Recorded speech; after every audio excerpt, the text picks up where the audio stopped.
Laurent Fabius, le ministre des Affaires étrangères et président de cette conférence, est en train de s'exprimer. On l'écoute. Les membres du groupe pour leur travail et je prends bien sûr note de vos recommandations.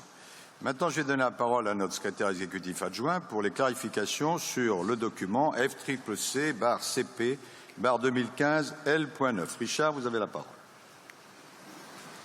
Thank you very much. Merci, Monsieur le Président. Au moment d'apporter la touche finale des documents, pressés par le temps, des collègues qui, depuis des jours, n'avaient pas dormi, un certain nombre d'erreurs, malheureusement, n'ont pas été décelées au moment de la finalisation. Le secrétariat regrette ces erreurs et présente ses excuses puisque nous sommes passés d'un document à l'autre. Je vais donc lire une liste de corrections techniques au texte du L9 dans le projet de décision. Paragraphe du préambule numéro 2, à la fin, après 1,5 degrés Celsius, il faudrait ajouter au-dessus des niveaux préindustriels. Paragraphe 31A, page 5, méthodologie commune et des tableaux devraient être indiqués. Méthodologie et des tableaux communs. Paragraphe 54, il y a une duplication qui doit être supprimée. Même texte. 54, remplacer further decides par also decides. Paragraphe 99, cette phrase devrait se lire décision 1 CP16, paragraphe 40 à 47 et 60 à 64 et décision 2 CP17, paragraphe 12 à 62. Paragraphe 121A. Une référence au paragraphe manque à la troisième ligne. Il faudrait lire paragraphe 110 au-dessus et paragraphe 125 ci-dessus. Dans le projet d'accord, article 4, paragraphe 2, il doit y avoir une virgule après le mot « mesure ». Article 4, paragraphe 4, la première phrase devrait se lire « les pays développés should continue »,« devraient continuer », etc. Article 6.8b, le début de la phrase doit se lire « améliorer la participation du secteur public et privé ». Article 10, paragraphe 4, remplacer le mot « for » avec le mot par le mot « to » après « overarching guidance ». Dans une des versions, on nous a informé que la version chinoise du titre « Accord de Paris » n'était pas correcte. Cette erreur sera rectifiée.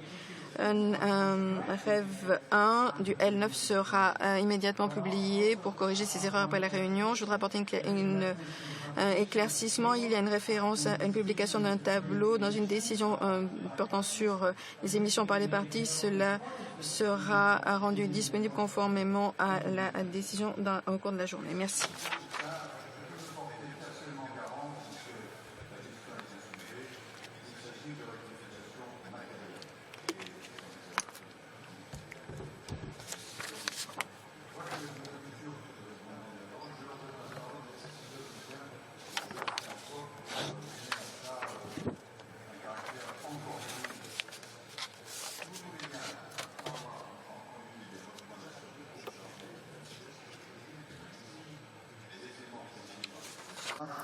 Je vais considérer que notre comité convient de transmettre à la COP, qui va se réunir immédiatement, donc il n'y aura pas d'interruption, de changement pour adoption, les projets de décision et d'accord figurant dans le document que j'ai rappelé, tels que revus après incorporation des modifications proposées par le groupe dont nous avons entendu le rapport de vérification juridique et linguistique et des corrections présentées par le secrétariat.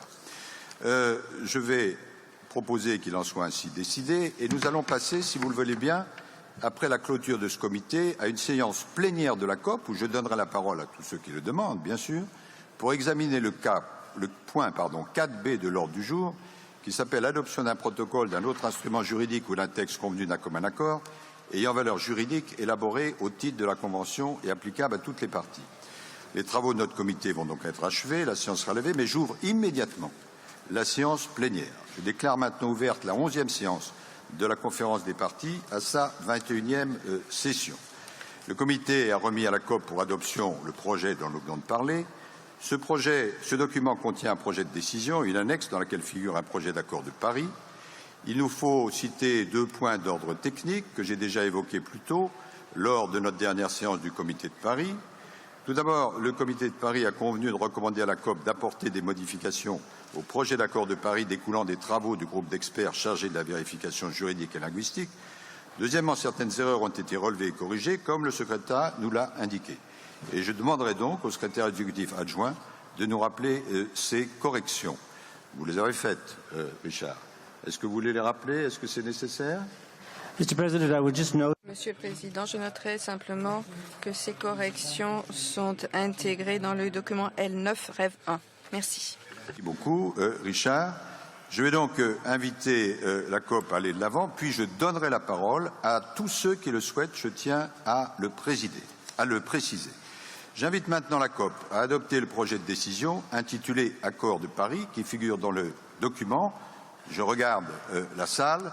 Je vois que la réaction est positive. Je n'entends pas d'objection. L'accord de Paris pour le climat est accepté.